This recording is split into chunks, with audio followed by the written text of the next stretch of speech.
Dear future generations, I think I speak for the rest of us when I say, sorry. Sorry we left you with our mess of a planet. Sorry that we were too caught up in our own doings to do something. Sorry we listened to people who made excuses to do nothing. I hope you forgive us. We just didn't realize how special the earth was. Like a marriage gone wrong, we didn't know what we had until it was gone. For example, I'm guessing you probably know it as the Amazon desert, right? Well, believe it or not, it was once called the Amazon rainforest, and there were billions of trees there, all of them gorgeous, and... Oh, you don't know much about trees, do you?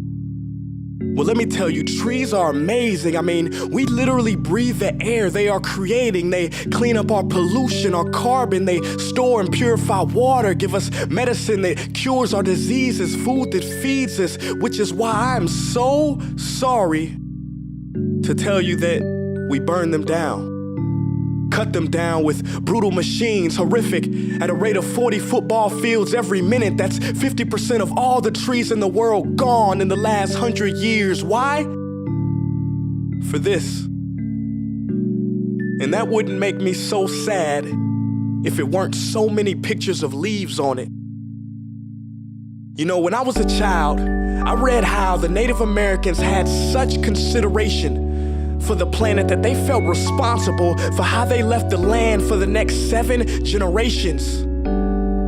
Which brings me great sorrow, because most of us today don't even care about tomorrow.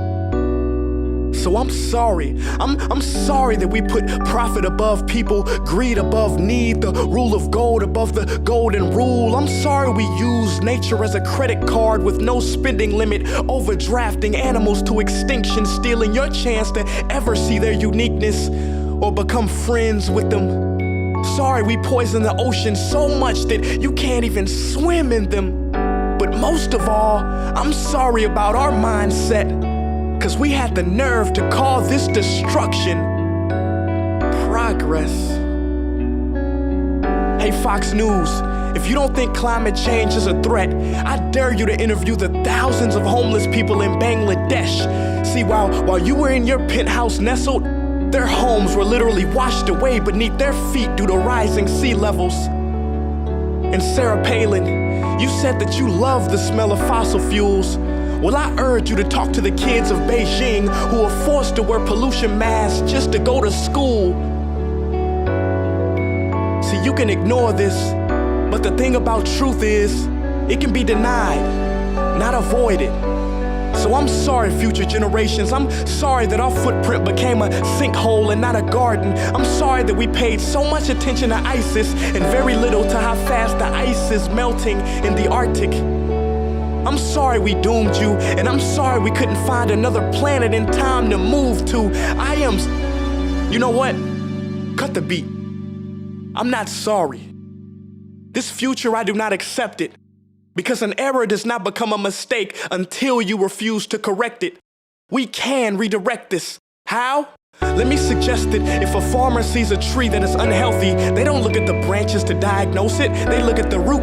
So like that farmer, we must look at the root, and not to the branches of government, not to the politicians run by corporations. We are the root, we are the foundation. This generation, it is up to us to take care of this planet. It is our only home. We must globally warm our hearts and change the climate of our souls and realize that we are not apart from nature, we are a part of nature. And to betray nature is to betray us. To save nature is to save us. Because whatever you're fighting for, racism or poverty, feminism, gay rights, or any type of equality, it won't matter in the least. Because if we don't all work together to save the environment, we will be equally extinct. Sorry.